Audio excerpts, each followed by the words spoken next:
Hello, everyone. Good evening, everyone. Welcome to episode 237 of The Ball is Round. My name is Andy Coronado, and we have a big show for you guys tonight. We'll be diving into the Canadian Classique and Roses FC Laws versus the Vancouver Rise, amongst other topics. As always, I'm joined tonight by the one and only Elias Grigoriadis.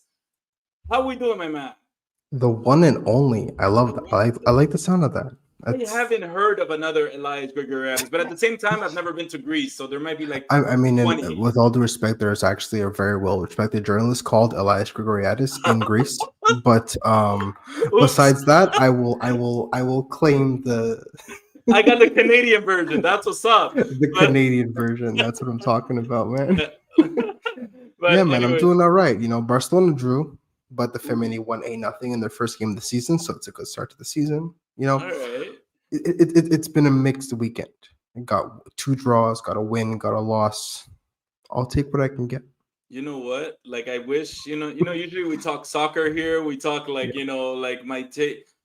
Elias, I haven't been able to do any of that this weekend. It was my wife's birthday. We had karaoke. So if you guys hear my voice shot, it's because we had karaoke night last night. Had maybe a few too many drinks, Elias. I wasn't drunk. I was just No, happy. man. Who, And who doesn't love a libation or two? I You was know. singing my But heart out. hey, earlier today was my Father's Days. My dad's Father's Day gift finally came into the mail, and we watched some WWE. And there's a whole thing called Okay. watch wrestling and get drunk. We didn't necessarily get drunk, but we did have a libation or two. And you know what? It's that's what this podcast is all about. It's about Yeah. having a good time with everyone you know and love, Yeah. and just enjoying it. LP Habs fan evening, gents. Can't wait to find out what besides me has caused Andy to be so angry. Andy, why are you so angry? These nights, I'm not What's angry going at on, man? anybody. No, okay. Can I say the truth? Look, yesterday after a few drinks, in the middle of the song, I'm watching some of the TFC things that's going on, the Classique thing, and I'm like, I may have drank a little bit, and I have a little bit of emotions boiled inside of me just seeing To all be that red. fair, when watching CF Montreal, a drink or two in you is not the worst thing in the world. Let's Yeah, be no, fair. but I was like this, Elias. I was like on my phone. I was like, I could tweet something like right now Yeah. from the bottom of my heart, but I won't. I'll just take another shot. So, anyways, we're gonna move on to the show. So before we When get in doubt, started, yeah. before we get started, guys, just a quick reminder that if you listen to the show and like what you hear, see, click on the subscribe button to support the Ball is Round. While you're at it, make sure to also subscribe to all of our social media platforms for daily updates. Blue Sky, X, Instagram, Facebook. We are everywhere. Love the support. We've been getting a lot of, even on TikTok, we're posting videos. So make sure to follow us. Make sure to support the show. And Oh yeah. let's get into it. All Let's right. do So it. first things first, CF Montreal tied 1-1 versus TFC. Any other day, we could talk about any other MLS team. We could say, I don't know, 1-1 against Houston, 1-1 against LA. It's not just a 1-1. It's CF Montreal versus Toronto. And every day leading up to this game, there was a tweet, there was a thing, there was a picture, there was something. Elias, as a matter of fact, I shared with you before the show about something I saw on Instagram from Julien Saint, former CF Montreal. Now, I love reading into these things. People love reading into these things. But every day leading up to this game is, and we'll talk about the rivalry in a bit. Okay, we will. We'll talk about the rivalry in a bit.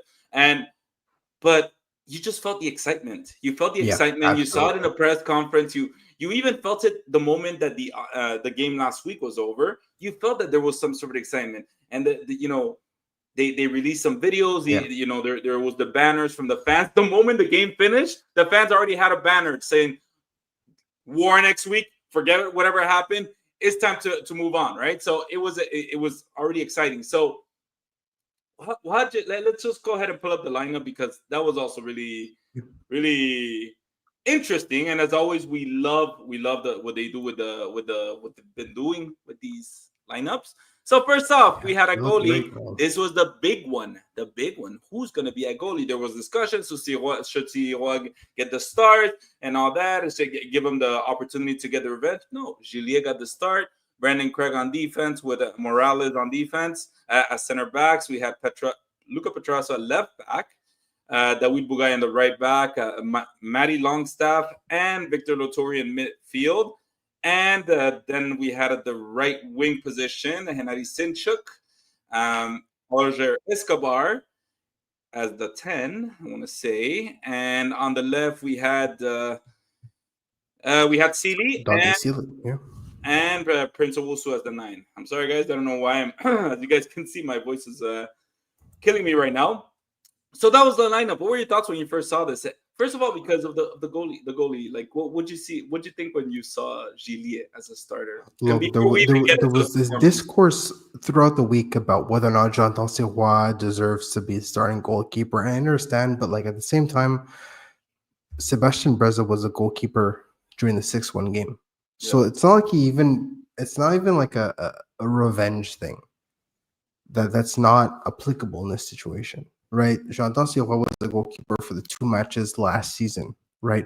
That did not go well either. But to say that Jonathan Sirois deserved to be the starting goalkeeper this weekend does not make any sense to me. If you're really splitting the work between the two, Thomas Gillier and Jonathan Sirois, because they both deserve to be starting MLS keepers, which is correct, that's one thing.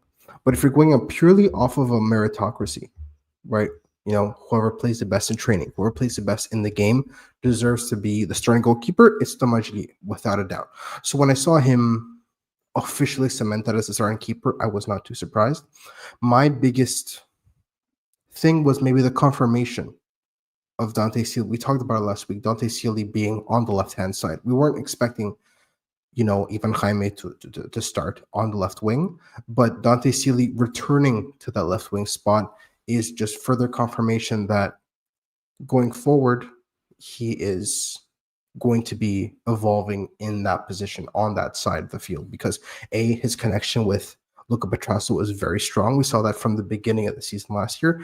And B, it simplifies his role. We talked about how effective he was against Austin on the left-hand side and how much of a refreshing maybe takeaway from that game, seeing a simplified Dante Sealy where he doesn't have to do 100 different things at once. So yeah, you know, besides that, I was not too surprised. Brendan Craig in the midfield, in the center of defense instead of Fernando Alvarez is not too surprising, and everything else was pretty much solid. But Dante Sealy's really good performance against Austin kind of solidifies his continuation in that position as he deserves it, because again, he was excellent, and we'll talk about it a bit later. But in this game against Toronto, he was also really strong and really potent. Yeah.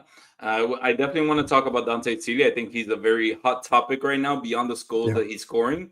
Dude, he's somebody else. I mean, we're gonna get into it, but yeah, the lineup, I felt like it was a statement by Marco Donadao. He said, you know what, I hear, you know, I know there's noise outside, but at the end of the day, as you mentioned, Elias, we're going to see who practices best and who gives us the best chance to win. We might be eliminated after this game. We might not. No, we might be able to continue our fight towards the playoffs. But I don't care. I'm going to put my best lineup. And Jonathan Sirois simply is not part of those plans. Is he going to be here next year? Is he going to be in another team? We don't know. But I strongly do believe that he made a statement. He made a big statement last night with his selection. So let's get right into it. So let's talk about the defense and the goalkeeping, right? We talked about Luca Petrasso on the left back. We had Morales and Craig in the center back, which was kind of a surprise, right? Because we've had Alvarez in the past, and he was actually in the bench, and we also had David Bugay on the right. Overall, and Gillier obviously as goalie. What did you think of their performance last night against TFC? Look, Luca Petrasso, for all the super reliable, like again, I would argue he's been the most consistent player this season above anybody else. The one difficulty, I don't know if you would call it difficulty or a liability or a vulnerability, the one thing that goes that becomes a bit difficult for him is one-on-one defending. I'm talking about like isolated, a one-on-one, especially with a winger who is adept at cutting into their strong foot. Someone like Theo Corbriano is perfectly suited to play against someone like Luca Petrasso. I think he did all right at minimizing Corbriano's effect on the game, but It's difficult, and David kind of puts it into perspective. Right, the back four, due to individual performance of tactics, has been a massive issue lately. In the middle of the park, I'm not too concerned. On the right side, I'm not too concerned again because David Bugai has become an absolute monster alongside, well, not alongside, but in this Marco Dundell system where he's finally back in his natural Dude, position. Look, he is at he's the been level of so good. George Campbell was at the beginning of the season, where he was at 1,000,000%. yeah. 1,000,000%. He's been by far the biggest, not necessarily surprise, but the biggest step forward since Marco Dondel took over. David Bugai has been. I mean, I was speaking about it with some of the people at the club earlier this week. David Bugai, when he's in the starting 11, the CF Montreal have a record before TFC, have a record of 5-6-6. When he's not in the starting lineup, they have never won a game this season. They have not won. They are 0-9-2. That is so telling. That is so telling of the impact. The effect that this four back and David Bugai going back into his natural position of right back, the effect that it has on this team is so important. The thing is, Luca Petrasso has arguably been, I don't know if you disagree with this, but has arguably been the most consistent player this season. Not necessarily fantastic, but just reliably good all season long. The one thing that has constantly been plaguing him is getting isolated in one-on-one situations, particularly with very strong dribblers in one-on-one in isolated scenarios. And Theo Corbiano is just that.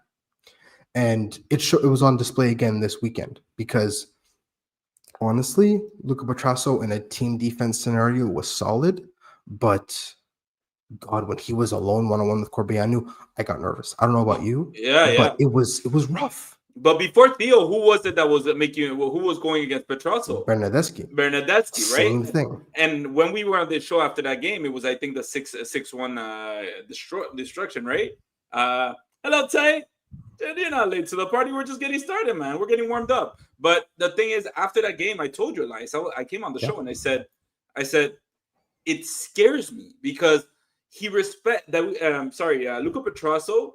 I saw two phases of the game yesterday because you're absolutely right. In the 1v1, he seems to, I don't know if it's trust. I don't know if it's like, I think I'm better off giving them this much space between me and him so that we can go ahead and like, I'll defend him better when he gets closer to me. I don't know what it is, but he always seems to respect that winger a lot. But there's another facet of Luca Petrasso's game that I absolutely love, and it was in full display yesterday. And by the way, I will say this. TFC fully took advantage of Luca Petrasso yesterday. They said, we're going to go to the right. We'll get to Bugai. We'll get to Guboglu but a bit later. But the same thing with Alexander Guboglu at left back, right? The second they saw Guboglu switch onto left back position, every single time they got into the final third, Corbiano got the ball. Every single time in the last half hour, Corbiano was the main guy on offense. It wasn't Mihailovic. It wasn't Brynhild. I'm sorry for butchering the name, but it wasn't any striker. It was Corbiano because they got that one-on-one matchup with Guboglu 100%. And that's the thing, because Bugai on the other side did a fantastic job getting Mihailovic out of the game. He did. Forget about the whole Jonathan saying story and him coming. No, I was really worried about Georgi Mihailovic because when Georgi Mihailovic is on one, he's on one, and he will literally rip the team to pieces. But CF Montreal and David Bugai and Hennady Sinchuk, and we'll get to his play in a bit, both combined on defense, shut out. They literally shut him out, and that you could see that he was getting frustrated. You could see that he wasn't getting the looks that he wanted. He is still an amazing player. I think I only saw one time that he actually managed to fake out Bugai, but again, you have Hennady Sinchuk right behind him defending him. So that the phase that I really liked about Luca Petrasso was the transition. He had a lot of interceptions, that allowed him to transition into offense. That part of Petrasso's game is very interesting. It's very interesting because but like you said, on games against Toronto where they were really like pounding on like really ganging up on the right side towards Petrasso and really making him face that one-on-one. It wasn't going well for him. And again, I don't know if Petrasso needs to maybe start trusting his center backs a little bit more and really attack the winger and really not let him breathe. but it's very questionable. As far as the center backs, we said it last week, and I felt like maybe Morales was a little bit better this week, but he still makes some knuckleheaded mistakes. I think he had some really nice interceptions, but it still seems like at times he maybe doubts himself. And again, we said these are growing pains from young center backs. We saw it from George Campbell.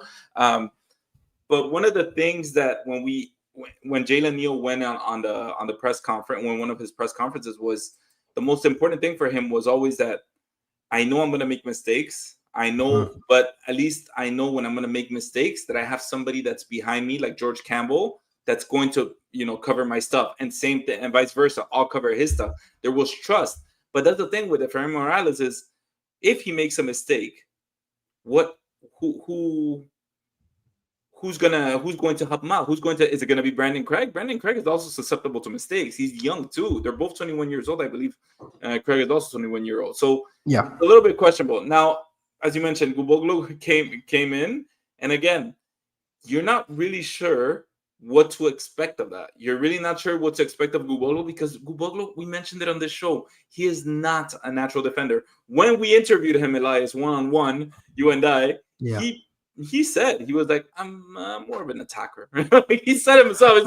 He was developed in this program as a wingback, right? CF Montreal have played with 3 defenders and a wingback since he was like 14 or 15 years old.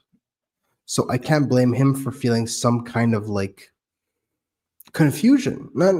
Confusion is the right word when you've got to basically play an entirely different system under Donadel. So again, defensively speaking, it's a bit dubious, but going forward, when you have him in the attacking position, that's not what I'm concerned about. It's more when he inevitably gets rotated into a left back position. Yeah. That just makes life incredibly difficult for him. So yeah, I mean, like you saw it in the last 15, 20 minutes of the game. It was super uncomfortable for him, and rightfully so, because it's not his position. A natural fullback is not where Alexander Guboglu has been taught to play. So I think he's a natural winger, and I think the arrival of Bodi Hidalgo is good, but the arrival of an equally competent and competitive left back is super important to happen over the winter. Yeah, and that's something that they're going to have to definitely attack in the off season, because it's something that's going to catch up to them quick if they don't. One question for you before we move on to the midfield: is it over for Sirois? Is his season over? His season? I'm going to say after last night's selection, Elias, it's over. He's done with it. Look, Thomas Gidier had a couple of really good moments, but if you look at the goal specifically, he was a bit late in stopping the Vilsain shot. He got beat near post by Osorio. It did not look great. But when you take into account the full 90 minutes of performance, and you take into account a full 90 minutes of football, he hasn't done anything to warrant necessarily Jean-Dal Sirois getting in over him. That one specific goal, do I think he could have done better? Absolutely. I think he could have done better at his near post. I think he could have done a better job of handling the initial shot from Vilsain, because that rebound, let's face it, that rebound was generous, to put it lightly. That rebound into Osorio from the Vilsain shot was extremely generous. So, I'll give him the benefit of the doubt, because that's something that Jean-Dal Sirois has earned. The benefit of the doubt is definitely something that Jean-Dal Sirois has had over the past year and a half, right? We're not counting the Hernan Losada season where he was like 3rd in the league for clean sheets. We'll talk specifically about the Laurent Courtois time and then obviously Marc Donadel. He's earned the benefit of the doubt. Thomas Gidier, in the same breath, has absolutely earned the benefit of the doubt, because that goal notwithstanding, he made a lot of very important saves. Even goals that were offside, he made a lot of very important moments that kind of reestablished confidence in the goalkeeper. So I think it's a bit too early to say Jean-Dal Sirois' time in Montreal is over. This season specifically is over. But again, we kind of talked about it last week. Nothing Thomas Gidier has done makes me think that it's time for Jean-Dal Sirois to go in nets. Yeah, and that's one thing. Like I do agree with that in the sense that he hasn't done anything wrong. Yeah. Yesterday, I did see one of the things that I noted from Gillier was that I felt that he sometimes seemed in miscommunication with some of his defenders in midfield Yeah, and seemed to for collide sure. with them. I don't know if you remember, there was a particular play where he collided with Prince Owosu, and he just kind of Prince Owosu looked at him. He's like, "Dude, we gotta talk," you know, like we gotta talk, and it's those kind of growing pains. But I'll say this about Gillier, okay? Compared to Jonathan Sirois, I'm gonna compare him to Jonathan Sirois because that's the only Mhm. other example that we can compare it to. Um, Gillier is the kind of goalie I want in my team on a derby night because Exactly. he is very much about getting your face and not just to his not just to his opponents, to his own colleagues. I don't know if you remember, there was a part where Gillier was got the ball. It was a turnover by TFC, and Brandon Craig kind of jogged back into offense, and Gillier went like this with the ball, like hello, hello, hello, I'm ready to pass it to you, and Brandon Craig was like a step too late to like go. So it shows that he's very intense, he's very in the moment, and he's fearless to really like speak out his mind to and I think that's exactly the kind of goalie, like I said, that you want on a derby night like Yeah. last night. um but yeah, let's go ahead and move on. Now there was obviously the Alvarez, and you mentioned the Guboglu substitution. Anything that stood out from them, from Look, Alvarez when he came in was solid. I mean, he came in for what, like 10 minutes, right? 10, 15 minutes total. yeah. If I'm not mistaken, he was decent, right? He did exactly what was expected of him. And I think honestly that's the future that Fernando Alvarez has in front of him. I don't think that he's gonna, when everyone is fit, I don't think he gets in front of Morales or Jalen Neal.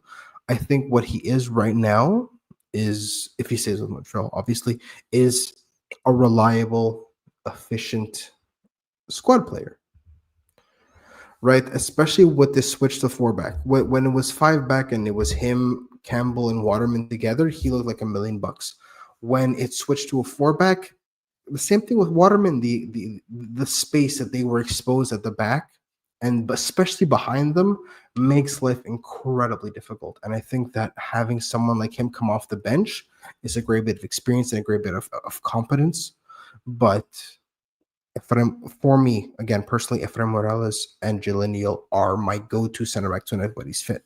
So having someone like Fernando Alvarez off the bench, again, whether he likes it or not, is irrelevant. But for me, if I'm looking at it from the perspective of a club, I love having him off the bench because again, he came in and il a opéré sans faute. He was solid, he was competent, and that's what I want for my center back substitutions. Because again, personally, I don't love a center back substitution to begin with, but if it's going to happen, I need it to be somebody reliable. And Fernando Alvarez was reliable.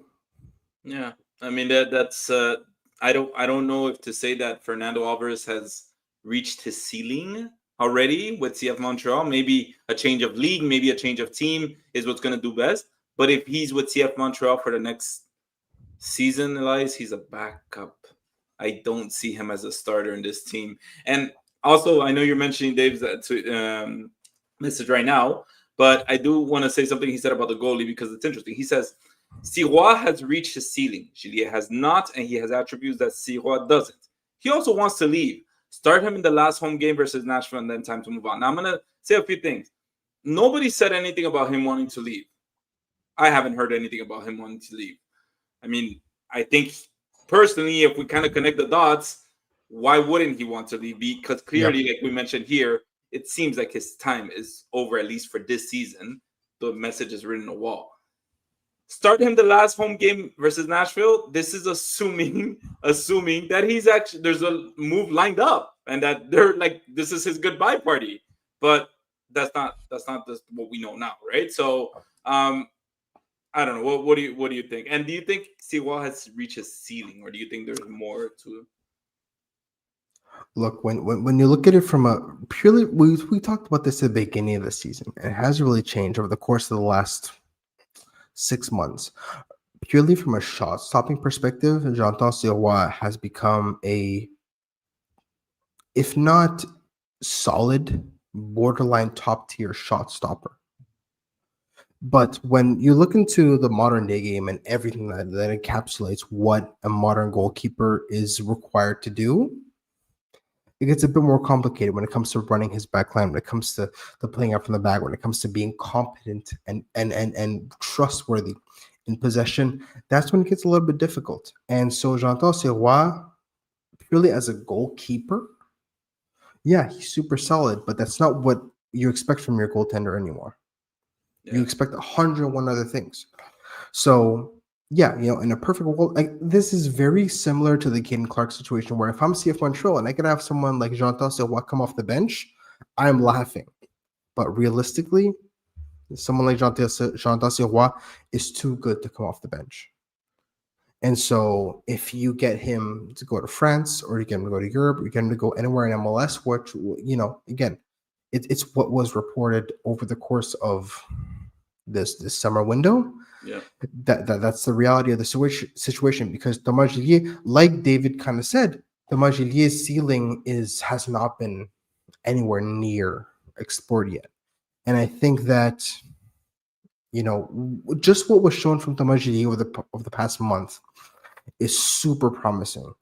And, in addition, right, Cfmtl says he isn't dominant on set pieces. To be fair, Thomas Gillier isn't super dominant on set pieces. well, set pieces is a lot, guys. It's not just the goalie. There's a lot. Neither of them are super tall. They're both 6 feet, 6'1". So again, it's more just a positioning. But Thomas Gillier, as a goalkeeper in general, is a much more proactive keeper. And I think having someone like that, especially who's this short, respectfully, this short in your position, you have to have someone who's pragmatic. And Thomas Gillier is much more of a go-getter, of a, I'm not willing to let my team kind of just bumble around the ball. I'm going to go out there and get it. So I think that having someone like him in the lineup and having someone like him in goal is much more reassuring. And I feel like the central defenders especially play much more composed when he's in goal.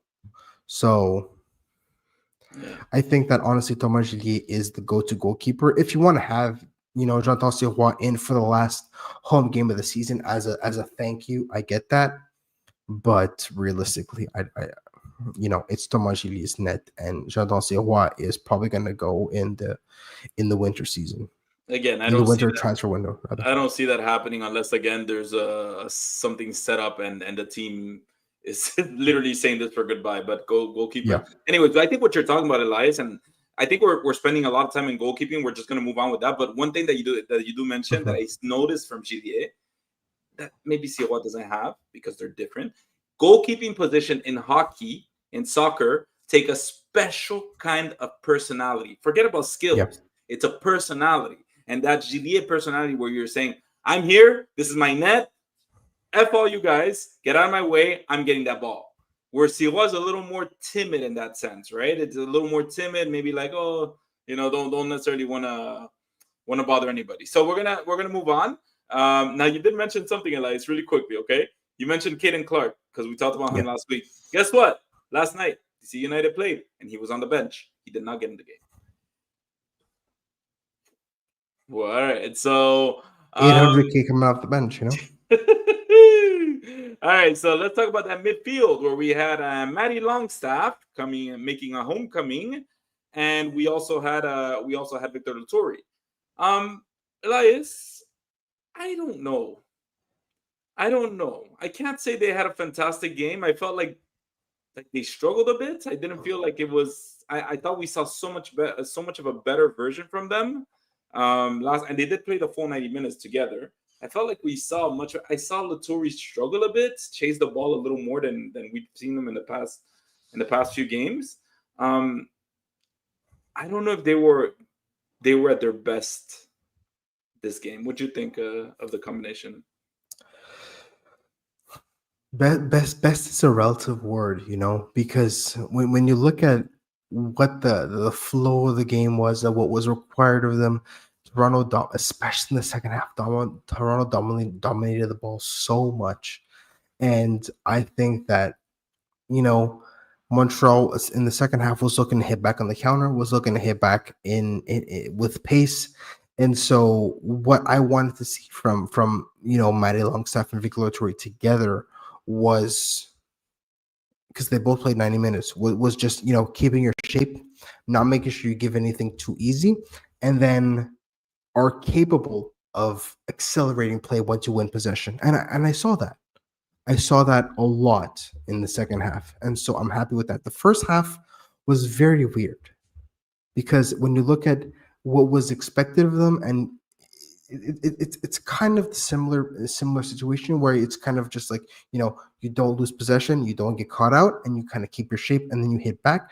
And LP Habs fans saying the whole team attempted more long balls last night than most other games. You're right, because they were caught in their own half. How many times, Andy? Like, every other minute they were caught in their own half. So Victor Loturi, who Grant was man marked by by Richie Larea, is a great matchup in terms of physicality, but you're kind of going on a wing and a prayer here.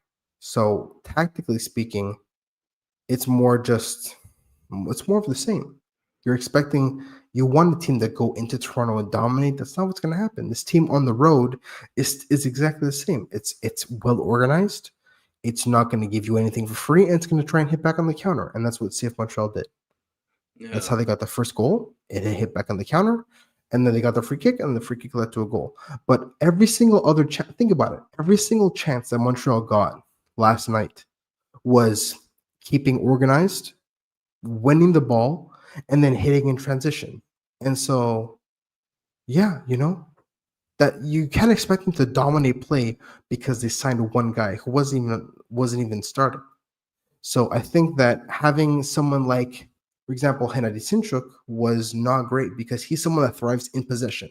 He's not someone that thrives in transition. And that's kind of explanatory why he had his worst game of the season so far for me.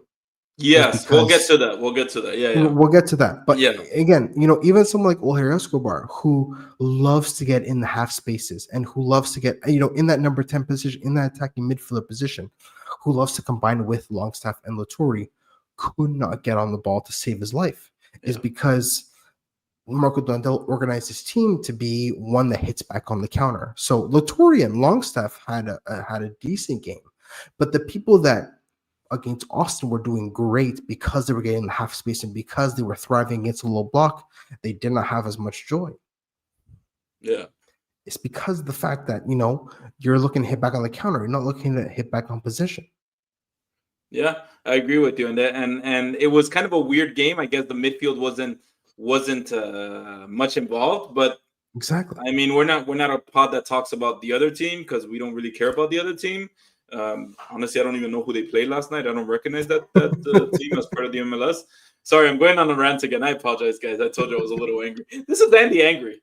And angry Andy, hell yeah.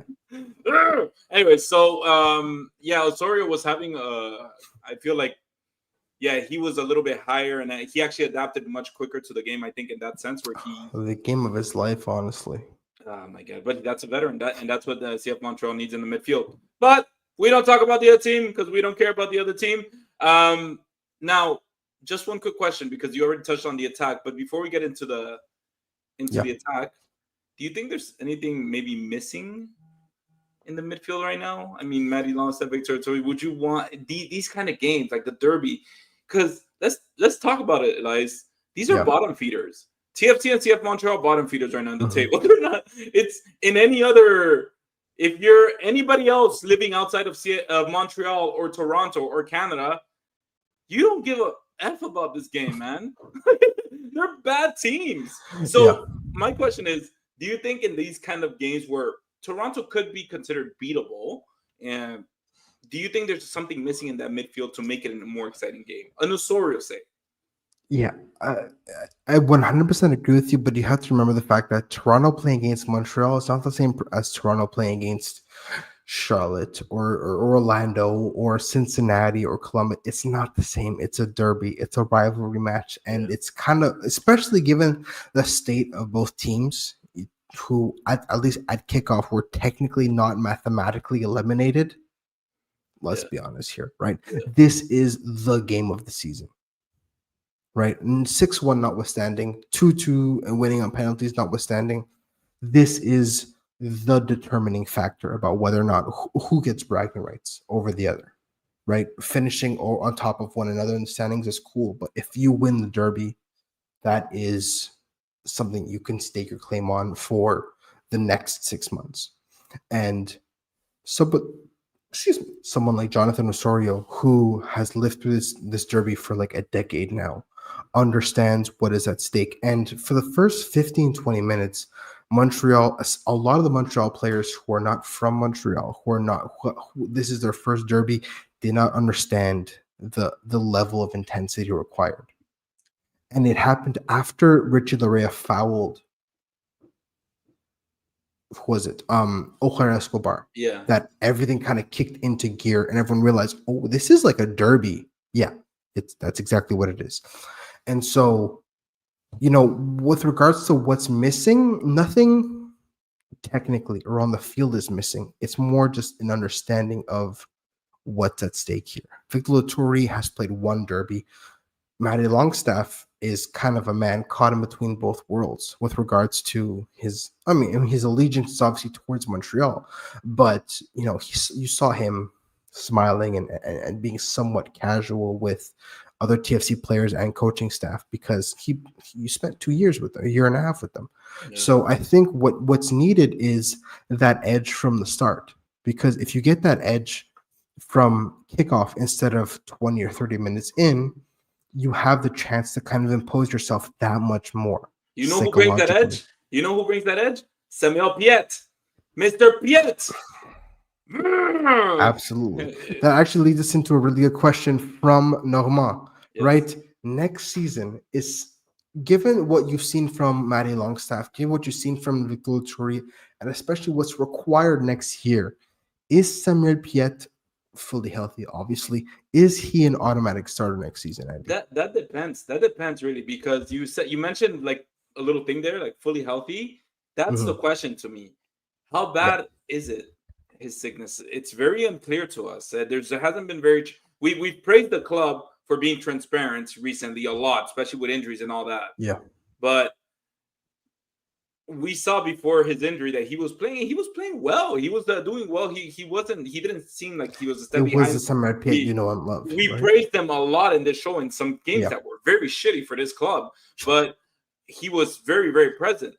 But it all depends on how he comes back from this I want to call it a sickness. I don't know what it is, but how much it affects his game. Is his body going to ever allow him to play a full 90 minutes of soccer again? That depends. But if he is, assuming everything turns out perfectly well and he gets to be able to play 90 minutes, I'm going to say yes, solely based on him being a captain. But then if it's not the case where Matty Longstaff or Victor Latour, any of those two, are playing visibly a level higher than Piet, I'm not talking again about being fast or I'm talking about skills that dominate a game, becoming that ingredient, that extra factor in a game that they can make they can impact the game in a good way. Then absolutely, they deserve to start over Samuel Piet, and not because Samuel Piet is bad. It will be because the players that are replacing him are much better than him. That's the only reason I would see Samuel Piet not being a starter next year. Look, and we kind of talked about it, especially right before his official public diagnosis. Sam Piet had lost a step, right? And we were kind of wondering what's going on. Is it the years catching up with him? Is it really maybe necessarily a drop off in quality? And there was something that was not 100% Samuel Piet. And I think that either way, having someone like him, even coming off the bench, it's clear that Samuel Piet has settled into Montreal and has settled into the footballing culture. But there's something that needs to be reinforced. And Pat White kind of put it in a perfect way. They need to add some quality and experience in central midfield. Someone like Samuel Piet, someone who can do the workload of Samuel Piet, but can add that extra quality going forward. And Matty Longstaff kind of on paper fits the bill, but from a technical perspective, does not bring more than necessarily Samuel Piet. In terms of a physicality and a running thing, yeah, he's 25 years old. He's a bit younger. He's a bit fitter, and he does the running to a higher level. But when it comes to playing as that lone pivot and letting other people do what they do efficiently, Matty Longstaff doesn't necessarily bring that. At least we haven't seen that. So I think that that's the next thing. If Matty Longstaff, who again may not, according to JFL Metro, may not get re-signed because he is on his last year of a contract. If he wants to get re-signed, he has to show that he has this ability to operate as the lone pivot, quote unquote. Because without him, you need somebody that can play in that position. You're playing at a 4-back. You need that central presence, that metronomic presence that Samuel Piet provides, and that Matty Longstaff could, in theory, provide. But without him, there's not much to go off of, because Victor Turi is far too dynamic to just keep pigeonholed into that player who solely operates in the middle of the park. He is too good and too dynamic to just be, stuck in the middle of the field. He has to be all over the place. Now I have a random question for you guys. I know we're spending a lot of time on midfield, but I don't give a damn. That's where you win the games, man. I don't give a damn. Should Samuel Piet be consulted for future signings for midfield? No. Does he have that influence on the club? Not necessarily consulted. I think having someone like Samuel Piet in mind as maybe an evolution of Samuel Piet is important, but have him consulted, not necessarily. Having him in mind for who you sign in the future, absolutely. Because again, there is very few, if any, people in all of MLS that can do what Samuel Piet does with abandon and with, the thanklessness that comes with the job. So, yeah, I think that Samuel Piet being able to operate at that level consistently is invaluable. But if you can find someone who can somewhat recreate that value, kind of like a Brandon Craig with a Joe Waterman perspective, where you don't have necessarily Brandon Craig operating at Joe Waterman's level, but near it with 7 years younger, is super valuable. Having someone that can operate near Samuel Piet's level, but is significantly younger and has a higher ceiling, I think is a super important thing to have. So look, yeah, I think they've attacked this new sporting direction has attacked the attacking side. As Pat White says, they're at least a TAM number 8 box to box. Yeah, absolutely. This is a major part, probably the top of the list, the shopping list that this sporting direction is going to have this offseason. They're going to have to address the midfield, so they don't find themselves in a position that they were in this season, right? Where unexpectedly Samuel Piet has an illness, whatever it is, that takes him out of the game. They need to find a way, either ramp up the pipeline with the academy, where you have players ready, like a Nathan Saliba, ready to play midfield, or what are you going to do? So you have to think of a plan 1, 2, 3, and 4 for the midfield this offseason. It's going to be very, very important. All right, let's move on to the attack, right? Where we had Ivan Jaime.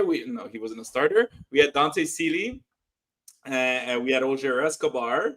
And LP's fan asking, is Mathieu Chouanière available? He was, but maybe not for CF Montreal. Dear. Yeah, and we have Prince Owusu. Hey, I'll say this. You mentioned a little bit earlier, Hennady Senchuk had probably one of his worst games of the season. I'm not gonna go ahead and disagree with you, because I actually thought he didn't have a good game. But I'll tell you what, I don't think it was so much that he had a bad game, Hennady Senchuk on the right side. I just think that Toronto FC defended him really well. And you know what? Why? And they didn't just defend Hennady Senchuk really well. They also defended David Bugai really well. And what they were really good at that other teams hadn't tried yet, and now teams are going to catch on, obviously, is they double teamed them both. They exaggerated the coverage on both of them. And Hennady Senchuk, I mean, even his magic is going to is going to at some point end, or he's going to have limits, right? He's so young, and you could tell that he was getting frustrated as the game went on. and that we talked so much about that we Bugai Henry Sincha connection on the right side. It really wasn't happening yesterday because, again, Toronto was making a very good job. Osorio was all over, and Richie Laryea were all over Henry Sinchuk, and just weren't letting it happen. But I'll say this also. Prince Owusu, I didn't like his game. I thought he lacked the energy we've been seeing, we love. And again, maybe in his mind, he's like, I just don't want to hurt former teammates. I don't want to hurt any any feelings, especially since I have the captain's armband now. I don't want to, be the he just, it felt like, I don't know, Elias, I don't know if you saw it as well. Like, we've gone, like, on this show, we've always talked about how we love his attitude, the aggressiveness he brings, that kind of deal. Like, you guys are either with me or not with me kind of deal. Yesterday, it kind of just felt like, I'm just going to be here and I'm going to do what I can. I remember there was a particular moment where he had the ball on the left side, one-on-one with the goalie. And I think this was maybe the 60th minute or something. And in the whole season, he would have shot that 1,000%. It was on his left leg, and he decided to pass it to the middle. And I think it was when Oger Escobar tried to make that kick. But I'm thinking, like, why, dude? Is it because it's Toronto and you don't want to score? Like, you don't want to put yourself in that position. It just was weird to me. I was like, what is going on with Prince Owusu? It really felt like he himself took himself out of the game. It was weird. So that's what I thought about Henry Sinchuk, Prince Owusu, Oger Escobar. I also don't think he had the greatest game, and I'll tell you why I don't think he had the greatest game. I think because of his young age, he let Richie Laryea get under his skin, and Laryea is a master at that. You know who CF Montreal had that used to be like that, used to get under players' skin like crazy, that I remember at least, was Kamal Miller. Kamal Miller used to do it all the time. He would do the little poking on the bear, and the little things that Richie Laryea is just a lot louder about it. And he was doing it with Oger Escobar. He was doing but other players like Prince was like, I know Richie Laryea, like, he does his thing. I'll ignore it, But you could tell that it got to Oger Escobar. And at a derby, you love to see it, Elias. You do love to see that kind of like back and forth bickering between players. You do like to see it. But the thing about Richie Laryea is that he knows what he's doing. He knows he's getting under people's skin, and he knows that. Look, we've seen him with the national team against CONMEBOL teams, against CONCACAF teams. He's a master of the shithousery. He is as good as anybody in the world. Yeah. When it comes to shenanigans and nonsense. It was ridiculous. So to have him in the derby game is so invaluable. Yeah. But that's the thing. Like, and so he picked on somebody. He targeted Oger Escobar, and that took Oger Escobar out of his game. Got an early yellow card, useless yellow card. Didn't need to do that yellow card. And which at the same time, when Oger Escobar got that yellow card, all of a sudden limited his game. He couldn't be as aggressive, and he did at the beginning before the yellow card. I have to say, Oger Escobar did a beautiful high pressing, but it's again he had to take a step back once he had that yellow card because he let and he continued being physical afterward. But beyond all that, because I mentioned that 3 of the attack were meh with the attack, but on the left side, Dante Sealy, he's taken full advantage of the double team on the right. He's taken full of that because that's liberated him. Nobody's gonna cover me, or I'm gonna be on one-on-one. Dale, let's go. We're gonna go. We're going to attack it. Hey, seriously, he's been shining. And I was looking, Elias. I was looking at the stats of Dante Sealy, because if you look at the past few games, he's had 4 goals and 1 assist, including Leagues Cup, in the past 1, 2, 3, 4, 5, 6, 7, 8 games. And his first goal came on July 24th. Now, remind me, am I wrong in saying that the card of the rebuild came out in July 23rd, I believe? Mid-July, late July, yeah. Yeah, right. So it almost seems like his stats are reflecting the declaration of rebuild. Yeah. Okay, and it's almost like he got the message, and you've seen it. Every goal he scores, he celebrates like he loves Montreal. Yesterday, his celebration, oh my God, I was going crazy. That man was excited. I mean, to be fair, you just scored like what should have been the winning goal in the derby, so I get the excitement, but yeah, you're 100% right. That man was celebrating like he just won the World Cup. He celebrated like the fans would celebrate, like shut your mouth. This is the best, right? And anyways, the point being is he's been thriving. but it's because Elias. We mentioned it on this show. We even talked about it at Can FC, right? We said Dante Sealy, he's doing fantastic. But even Jaime is right behind him. And we saw even Jaime. We'll get right to him because he did his debut last night. Yeah. But that's what I thought of the attack. Go ahead. You give me your take of what you thought of the attack yesterday. Look, Hennady Sintra can't have good games every single game. He's 18 years old. Kind of the same thing with Efrain Morales last week. Last week, essentially. They're kids. They're going to have a stinker every once in a while. Hennady Sintra was in a much smaller space, was in a much more poorly defined space. And again, like you said, he was in the double team for every single time he touched the ball. There was two people on him, right? So, yeah, that did open up a lot of things for Dante Sealy on the other side, who had a great chance at scoring, played in perfectly all alone. And if he hits the bottom corner, then we're not having this conversation. But, that's the reality of football. Hennady Sintra, who thrives in one-on-one situation, I don't think he had a single one-on-one alone all game. Maybe he had one or two if you want to nitpick through the footage of the game. But I'm talking about consistently finding himself alone against in a one-on-one position against, especially someone like Franklin, who doesn't thrive in one-on-one situations. He didn't get that. So again, hats off to Robin Fraser and the TFC crew, who orchestrated their defense and organized their defense in a way that did not let Hennady Sintra find that kind of joy. Because again, if Hennady Sintra is one-on-one against you, you're dead. You're done. It's an incredibly long night, and it's an incredibly unsuccessful night. So having him and David Bugay basically marked out of the game is a huge win. That therein lies where Dante Sealy kind of has to take the game over. And he didn't have a poor game. By no extent did he have a bad game. But when your other side of the field is completely locked up and completely marked out of the game, it's your moment. It's your time. You have to be the difference maker. Yeah. You have to be the guy that wins the game for his team. And we saw that in flashes with Ivan Jaime. We saw that in flashes with Dante Sealy. I think they're going to be a really interesting partnership moving forward, especially for the last 5 games of the season. But when it's all said and done, neither of them got the goal. Right? Neither of them were able to be the difference maker. So I think that now how effective and how decisive you can be is really going to be the only difference between whether or not Dante Sealy starts, whether or not Ivan Jaime starts for at least for the next 6 games that remain of the season. After that, obviously it's an entirely different situation. Ivan Jaime is going to have a full preseason ahead of him and all that stuff. That's fine.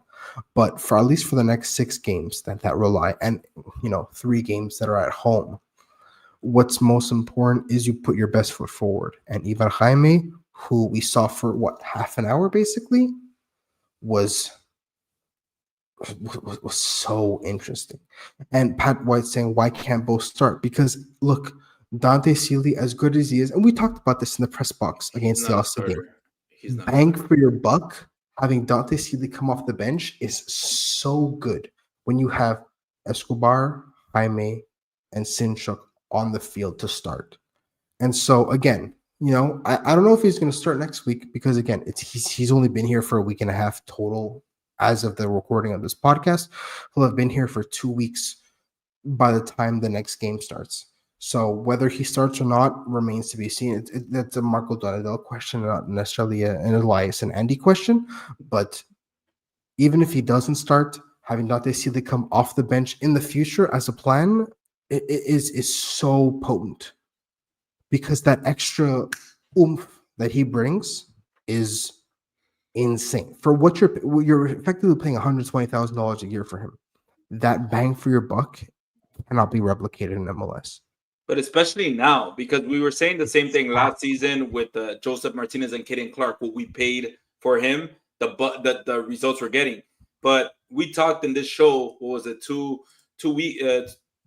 months ago, when we were talking about the same topic, Dante Sealy, we were scratching our heads. We were saying This guy can't play any more games for CF Montreal because he's terrible. We were saying that, but he's caught fire, and he caught fire at the right time. So it's kind of the deja vu, except this time CF Montreal's eliminated. So Ivan Jaime debut. What'd you think? Thoughts on that? You give him maybe a month to get used to his teammates and get used to the amount of space he has, and he's going to be a nightmare to defend. Because let's face it, he was maybe 1-on-1 alone like 3 or 4 times. And from that came a shot on target, a shot that went off the crossbar, and a chance created because he passed the ball off. If you give him the time to really thrive in his position and get the kind of freedom he deserves and that MLS will give him, he's going to be such a difficult player to mark and such a difficult player to defend. So having someone like that, look, I mean, there was a lot riding on him as the designated player brought in, not someone like Jack Morvioni, who was brought in as an injured player and who's kind of like, a little bit suspect, but as the designated player selected by the club and by the scouting department. You give him the time to fully integrate into this group and become comfortable with MLS. He's going to be a nightmare to defend. Yeah, but you know what they did? If they can do the right, and I say they, CF Montreal, Marco Donadel, and staff, if they can do the job that integrating, Ivan Jaime like they did with Hernani Senchuk, who didn't speak English or French when he got here and didn't know the league, and was much younger than Ivan Jaime, then I think they're going to be okay because they did a good job. We talked about it in the show, right? At the beginning, it looked like Hernani Senchuk maybe was having a hard time with the league. He got injured and was out for a while. But the truth was that the older MLS players were kind of testing out the kid. They were kind of elbowing him. They were kind of pushing. What happened was when he returned from injury, they treated him the same way, Elias. But those 1v1s weren't working like before. He was getting right back up. He was getting going right. And that's why since he seems to be beating the 1v1s in MLS, what have they changed to? To double teaming him because 1v1 doesn't work anymore. So if this club and this team can do the right thing again, adapting him language wise or just MLS play style, maybe in practice, God knows. It's going to be, it could be a success. Samuel Savi joined us a little bit late, but it's okay, man. You haven't missed out on much. What's good, Sam? Sorry, I'm going to put it back up. It says, don't know if y'all spoke about it, but geez, shout out to Marco Donadel. He inherited an absolute mess and has rebuilt what was absolutely shattered. They need to sign him. That's actually a very interesting take because we haven't really talked about Marco Donadel and interim tag and all that. Because I think as we get closer to the end of the season, we'll get, he'll say a lot of things probably in the end of the year presser. Maybe there'll be announcements made. But today, right now, if you tell me sign or don't not sign Marco Donadel, 100%, I'm going to tell you right now, sign him because he was dealt a shitty hand and he figured out a way to get something out of it. At the end of the day, are we eliminated? Is CF Montreal eliminated? Yeah, they are, but it doesn't matter. He gave the fans, he gave the club a reason to believe, and that sometimes is all a coach needs to do. Not just the fans. His lockers fought for Marco Donadel. How many times, Elias, have you seen this team go down early in games and they came back? They never gave up. They never quit. And this is something that happened at the beginning of the season with Laurent Courtois. It felt like the team was simply flat. Okay, so what do you think? Would you say yes or no today, right now, if you had the choice? Based purely on the kind of play that he's managed to extract from Prince Owusu specifically, it's very difficult to justify not keeping him around. And Chan kind of put it again, it's early in the show, so I'm not going to dig through and find it. But Chan made a good point as to regards to his game time decision making and his man management in the game. I understand that, But when it comes to getting the entire team on board and getting the entire team to buy into a specific system and a specific mentality, it's tough to find someone who's done that better than Marco Donadell, because you've effectively taken a team with nothing to play for and you've got them playing every single game like it's a Champions League final. And for better or for worse, mid-game tactical change mistakes notwithstanding, Marco Donadell has managed to get so many players, not all of them, but so many players to buy into the system and to buy into this way of thinking and to kind of feed off of his intensity. We're in the press box. We see Marco Donadell with his head on fire, losing his mind. He doesn't even have hair to lose, and he keeps losing.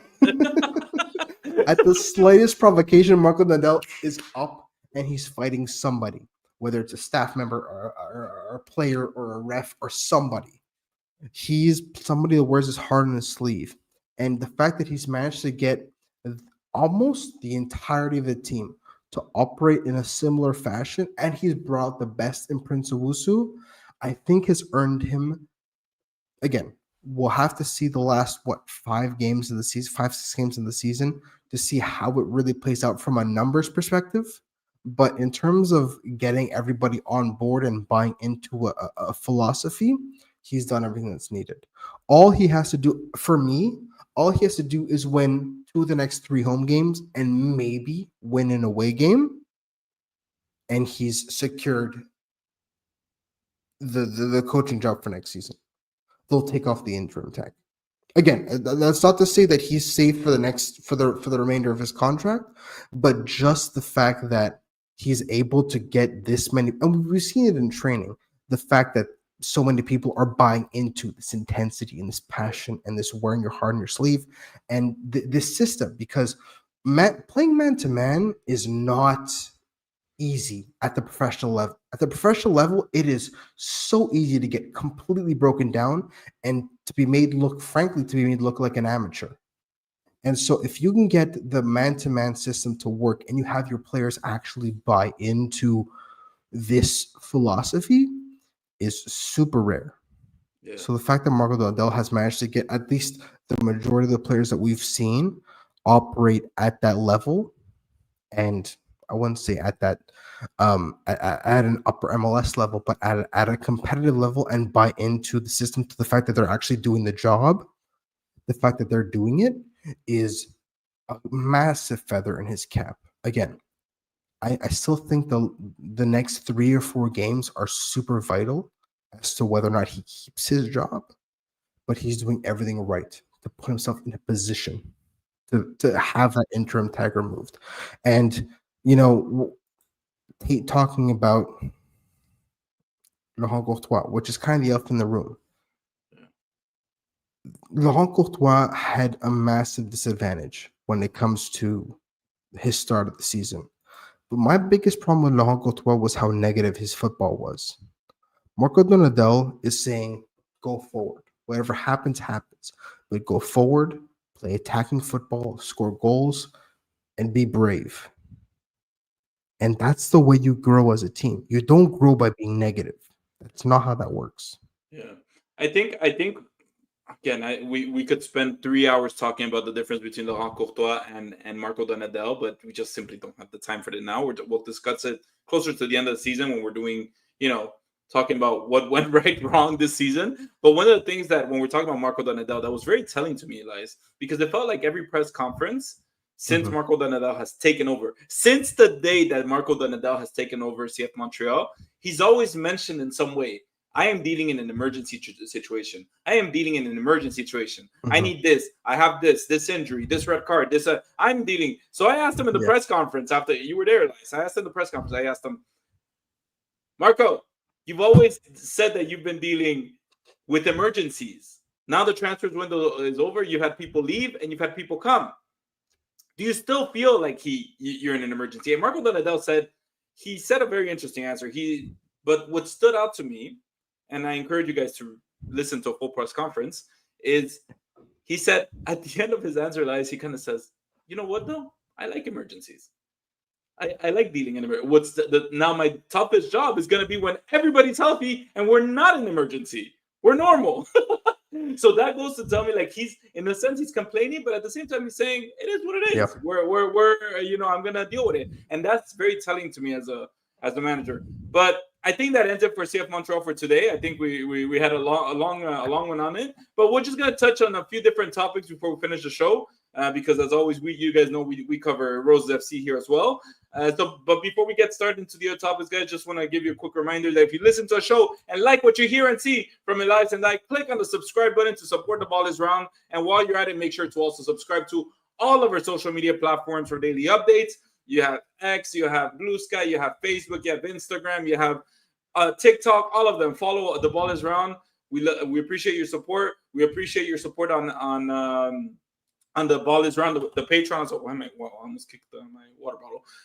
But yeah, it's thank you so much for the support, guys. We've been really nice. We've been getting a lot of support, so we're very, very happy about that. We love you guys, obviously, always. And we obviously, when we go to practice, you guys can also follow our social accounts. We give you guys updates from what we see, videos, pictures, and all that fun stuff. All right, so let's move on. So the second topic of the day, right? Roses FC. They had a loss yesterday. They lost against the Vancouver Rise team. But before we get into the game, right before the game, was it the day before, or I think the morning of? We find out that Latifa. We talked about it last week, Elias. You said it. Nonsense, man. You said it in this show. You were like, some tomfuckery is afoot. I don't know. Like, what is happening, man? You texted me. You were like, what the fuck is this? Because we said, yo, we're if she's leaving, it's got to be for a higher league. It's got to be somewhere else. She's got to go. Latifa Abdou's got to be going. As you guys know, Latifa Abdou decided to ask to be released from her contract last week and to say that she wants to pursue other goals. And we talked about this show. It was such a strange situation in the middle of the season, the transfer window. And then we said, Elias, the only 1+1 would be that she goes to a higher league in Europe. We agreed to that in the show. We both said it. Theoretically, that is logical, right? And then she drops a bomb on us. They dropped a bomb yesterday saying she's going instead in the same league to Vancouver. And I'm thinking, what? Did she make the trip with Roses FC and just decided to sign while she was there? Like, what's happening right now? Like, what? Like, what do you think of this? What do you make of this? I know we reacted a bit, but what the hell? We talked about how nobody looks good in a situation like this. The Roses don't look good. Latifa Abdou doesn't look good. Last week, with regards to a potential transfer to Europe, right? Because even NWSL is a bit odd for them to transfer mid-season. So theoretically, with the European season starting, that is likely where she's going to end up. The fact that she ends up not just in the same continent, but in the same league against a team as at the time of her signing was 2 places below makes absolutely no sense. And again, makes both parties look worse. Montreal looks bad because they can't keep the top player on the roster. Latifa Abdou looks bad because why are you leaving second place? Because it doesn't match your footballing goals or whatever the exact quote is. It is nonsensical. So again, they offered her an extension. If that's not in your plans, you don't want to sign an extension because you have plans in a more established league. That's one thing. You are going to the same league in a team of, again, at the time of recording, at the time of the kickoff, was lower. They were fighting for a playoff spot, not fighting for the league title. They were fighting to just make the playoffs. So the fact that this is the situation that you find yourself in leaves a lot of unanswered questions and leads a lot of questions, not just at you, but also at Roses. So again, nobody comes out of this looking good. And my question now is, you've signed with the Vancouver Rise. What about the Vancouver Rise compared to the Montreal Roses makes it better for you as an individual? Because the Roses were second place at the time. They were virtually guaranteed to make the playoffs. And it's home. And you have a lot of home games to worry about, including games against the Ottawa against Ottawa and Toronto, where you very well could end up in first place. And you have Cfmtl coming in. You have, again, we could spend an entire podcast listing the amount of reasons why it's good to stay in Montreal. We're not going to do that. What confuses me now is that you ignore all of those and say, I want to leave. And then not only do you not go to Europe, you stay in the same league. Boggles the mind. So from now on, it's a reputation that you build. Both the club and the individual build a reputation as the fuck is going on. Yeah. So I think there's a lot of questions asked on Robert Rosatoyu, Marina Pichon, and the leadership at the club, and also amongst Latifa Abdou and her personnel as to how something could have gone so poorly so quickly. Yeah, and it questions everything. You absolutely nailed it, Elias. It's the first year of this team, of this league, and they sold a project to her. They sold a project to all those players, and she was playing, Elias. It's not like she was benched. Yeah, she got taken off the game a few times, but she was playing and she was producing. Did she have the best months, the last few months? Not really, but it didn't seem like she was showing much to say like she doesn't like it. Everything seemed fine. So this is, like you said, it starts making maybe a lot of players, even in Roses FC, maybe even the players at Roses FC right now, start questioning everything. Oh, why did Latifa go to Vancouver? Is it better over there? Is it better than what we have in Montreal? So it's weird. We're going to keep a close eye on that, Elias, from our end, because we do want to see what comes out of this. Does Latifa have blow up at the end of the season or not? We'll see. But they lost last night. You were saying about at the time of signing, but unfortunately, there was a game. Unfortunately, there was a game after that signing against Vancouver, and they lost 2-1. Just quickly, man, because like they went down to fourth place in the league, and it just feels like, we talked about at the beginning of their season. It felt like, they were dominating. They were really the hot stuff in the league, but recently it just seems like, we talked about the goalie situation. Last week we talked about Hailey Whitaker also having issues. It seems like it's the same issues that are coming up, and at some point, something has to change. What do you think? What do you think of this? How did you react to that? Look, they had managed to recover from that run of games where it was just really poor. And then at the flip of a dime, again, they're back into a really awkward situation where they've won one of the last 5 games. Right. So again, and these games are against top tier opposition. I'm talking about Vancouver. I'm talking about Ottawa. I'm talking about Toronto. Those are 3 games you lost against teams in the top 4. So it's not like you lose games against Halifax and, whatever shit happens. No, these are teams that are actively not just gaining points on you, but gaining points on you in the standings. And so, you can't be surprised now that you dropped the 4th place, because against those 3 teams that are the other top 3 teams in NSL, you've lost to them. So now the gap between 2nd and 4th place is 1 point, right? Vancouver has 29 points.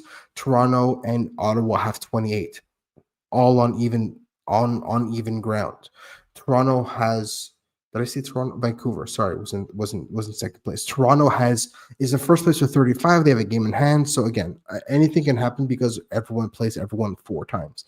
But what you're doing now is you're putting yourself in an unnecessarily difficult position. We talked about at the beginning of the season about other teams catching up to Montreal's strong start. They did such a good job of establishing themselves as if not the powerhouse in NSL within the first month of play, and that they had to now continue to keep ahead. If not, teams were going to catch up, teams were going to figure out how to play against them, and teams were going to eventually claw their way back in the table. And that's exactly what happened, right? They were miles ahead of Toronto. They were miles ahead of Ottawa. They're miles ahead of Vancouver. And now not only has Toronto overtaken them, but Vancouver and Ottawa have as well. So now they have everything to do. Look, they're 8 points ahead of Calgary, which means a playoff spot is essentially guaranteed, right? Barring a monumental breakdown. But what they've done now is they've made their life so much more difficult. So now not only do you have to compete with Toronto for the first place, quote unquote, but now you have 2 other teams to compete with to just get home field advantage. So now they have to, they have to worry about squad rotation. They have to worry about efficiency. They have to worry about they have to worry about all these things they could have kind of been taking easy if they had just continued to address their concerns and grow as a unit. And they kind of haven't, because the Roses we saw at the beginning of the season and the Roses we saw now is not that different. Yes, Latif Abdul was replaced for Kang Cherim, and that is a very different level of profile. But in terms of execution, be honest, Andy, have we really seen a different Roses from the beginning of the season? It's the same problem, and I told you this. We said this at the beginning of the season. I said the play is nice. We talked about it in the show. We said Roses are playing nice. They're very physically fit. They seem to be at another level than other teams. We said that, and they were kicking ass and taking names while doing it at the beginning of the season. But I did ask you a question, Elias. I asked you a question in one of those podcasts. I was like, Elias, everything is looking great right now, but it's going to happen that these teams are going to catch up to Rose FC physically, league-wise. They're just going to learn. Coaches are going to learn. Coaches, scouts are going to scout Rose FC, and they're going to say, this is going to be their strength. This is going to be their weakness. What is the coach doing? What is the staff doing to make Roses a surprise? And look, if I remember correctly, today is the last day for the NSL transfer window. I believe it closes today. And they have 7 games left in the season. You mentioned, unless there's a monumental breakdown. I don't know about a monumental breakdown, but there needs to be a signing or something. We mentioned about Haley Whitaker. I know I'm specifically pointing out to her, and the season doesn't depend on her, but it does seem like there's a kind of missing of competition between some of these positions. Some of these were like, Laurie Thibault, in the midfield. You have also sometimes inconsistencies. What signings are you bringing in to maybe push the best out of these players during the final part of the season, so that when you make it to playoffs, at least you're settled in? This transfer window was crucial. Now, my question starts right now is our Roses FC having a hard time selling the project outside of the NSL? Are they having it, like, it starts asking these questions to oneself. I hope not, but hopefully maybe we'll get some announcements next week. Tomorrow, right? So that's where we're at with Rose FC. Again, it's what else would you want to see, Elias, besides maybe signing competition? Is there anything else that you want to see from this team?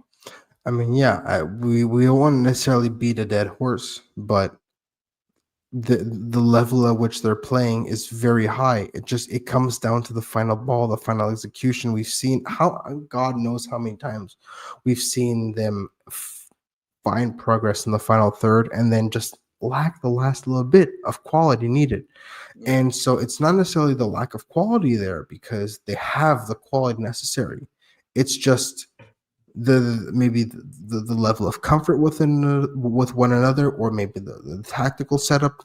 So I think that with all that in mind, you have to kind of take decisive action, because it's clear now that you had that second place to kind of as a safety net to sit back on and say things aren't necessarily great with regards to catching Toronto, but we're in second place, so we're okay.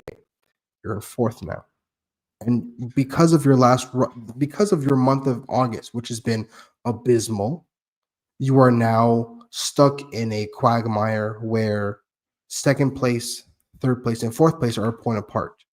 So you've let Ottawa and Vancouver catch you. Yeah, you beat Calgary twice in a row. Congratulations. But the teams that it actually matters against, Toronto, Vancouver, and Ottawa, have caught you. So you can no longer rest on your laurels. You have to make decisive action. And so this is where you kind of determine the mettle of a manager.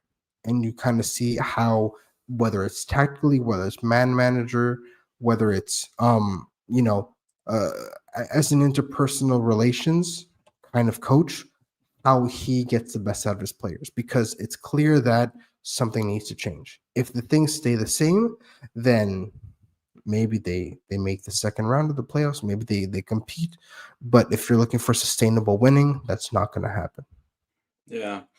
Well, look, it's there's a lot to hopefully changes coming up. That's what I hope for, at least for Rose FC, that we can see maybe an upturn in their play. But look, I have one last topic that I want to talk about, Elias, for today, okay? And then we'll finish the show with that.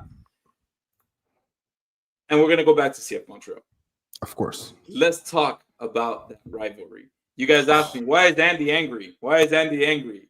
Why is Andy angry? Why am I angry? Why are you angry, Andy? Tell the people why you're angry. Because it's fuck Toronto. Anyway, so let's anyway, that's what we call our segment, right? I'm sorry, guys. I let out feelings that I'm not supposed to let out. My wife told me that I can't say that in there. Breathe in through the nose, out through the mouth. Just I've been holding it in. There we go. Look at that. Anyways, there's been a lot. There was a lot of skimmerish. Elias, you saw some of the signs that were out there. I think we can show them a few pictures that were out there of the game last night. Forever in our shadow. Let's go, baby. What do you talk? Like, I mean, besides MLS Cups, what shadow are you talking about? Because Montreal's beat you for 3 Canadian championships. You've finished behind Montreal in the last 4 years. You have a wooden spoon, which, again, Montreal's worst season in history is right now. You even beat us in bad DP signings. Yeah, we're in your shadow. Yeah. You spent 5 times more than CF Montreal in the past couple of years of not just transfer market, but with regards to salary, to cap hit. What shadow? Because you won an MLS Cup? Fuck out of here. Yeah, exactly. No, I mean, look, this is derbies, and this is one of the questions we asked ourselves after the 6th. And you know what? No, we actually asked ourselves this last year. Okay, there was a game against Toronto FC where I wasn't in the press box with you guys. I was still, I was in the fan section. I remember, I forgot the score, but CF Montreal had just lost against TFC at Stade Saputo, and I'll never forget because I went down 1-0 or something. I went down, and TFC players were celebrating on in the field, and it angered me. It pissed me off so much. And then you would just see CF Montreal players kind of walk by them. The only player that took exception to that was a former TFC player, Raheem Edwards. And he came up to me, and I was like, Raheem, I was just so honest, Elias. I was like, Raheem, how is anybody okay with that? And he was just looking at me like he didn't understand. He was like, he told me, he's like, I'm from Toronto, and that pisses me off. So the reason why I bring up that example is because yesterday it felt a little bit different. It felt like there was actually that rivalry. Forget fans. In the field, there was, there you go. Yes, another one of the 6-1. Ça fait quoi de vous faire fourrer chez vous? This is awesome. But I mean, it was brutal. It was brutal that they were showing these things, these signs and everything. But it's part of the derby. It's what makes the derby beautiful. When you do not compete in the derby, you open yourself up to humiliation like this. 100%. And you know what? I will say this. After yesterday, the tie, because it was a tie, 1-1, who do you think won? Because there are always ties that feel like a loss, and there's always ties that feel like a win. CF Montreal got eliminated yesterday, so 100% it's a loss in the big picture, in the season picture. But the season has been lost 3 months ago. Let's just be honest. Exactly. But I think the official mathematical elimination of CF Montreal does not mean that Montreal came out losers. I think the fact that you went from a 6-1 win on the road to a 1-1 draw at home that you had to barely scrape by means that Montreal is in the right direction. But I think there was no clear winners on Saturday night.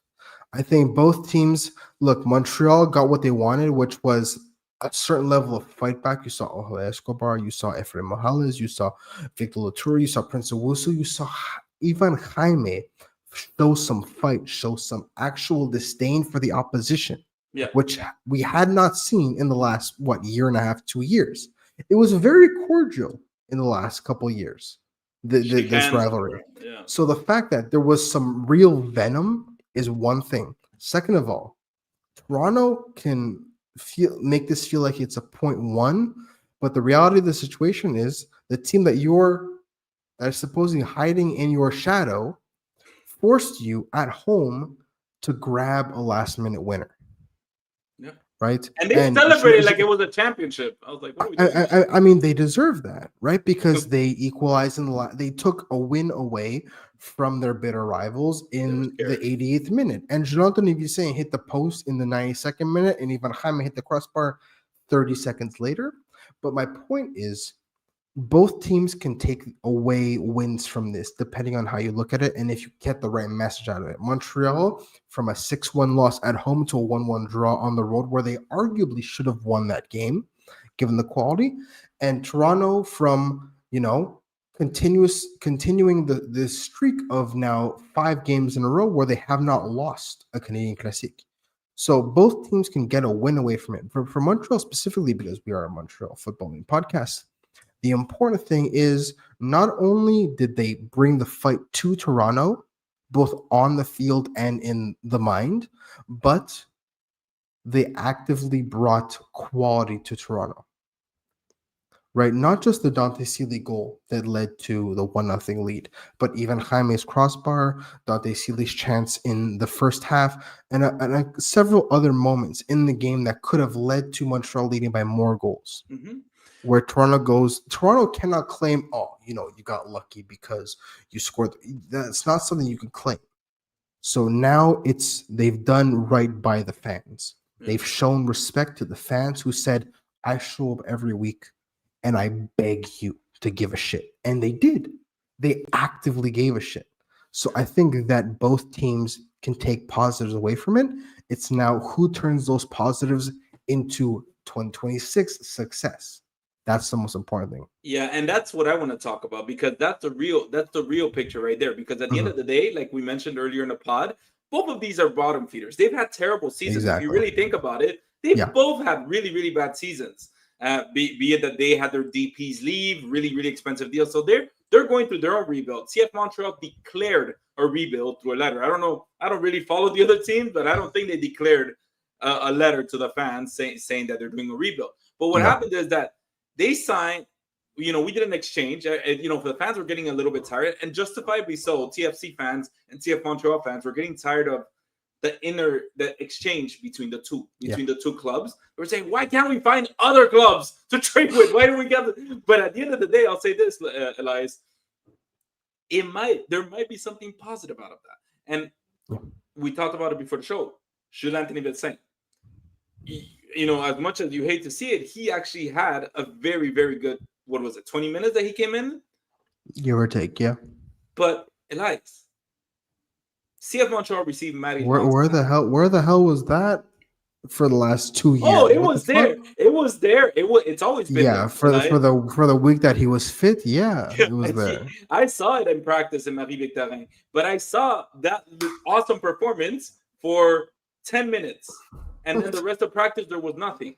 And that's what was the problem. And that's why he's on the bench at Toronto. Yeah. He's not a starter. Matty Longstaff came. He's not a superstar, and he's not going to score goals. But he's playing 90 minutes after CF Montreal. So that's true. They got what TFC got. They got a talented backup, which I'm pretty sure Jules-Anthony Vincent probably didn't picture that when he joined TFC, if he even had a choice. But the point being is, as part of the rebuild program, two clubs that are looking to rebuild themselves, rebuild their image, CF Montreal has done a very good job, in my opinion, of giving the fans something to get excited about for 2026. Ivan Jaime, exciting talent, right? Hennady Sinchuk, exciting talent. And what was more impressive to me, Elias, what I saw CF Montreal play against TFC yesterday, was that they played proper football. They played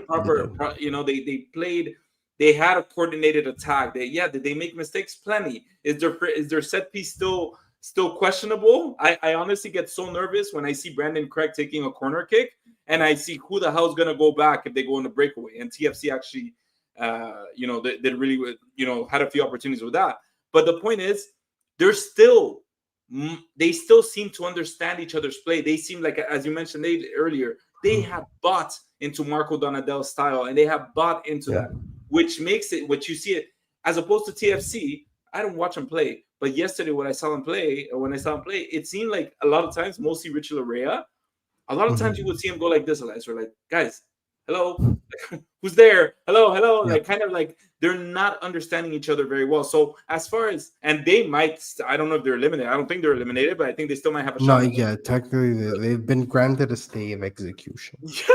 a little too tiny. You can't have that kind of this discord.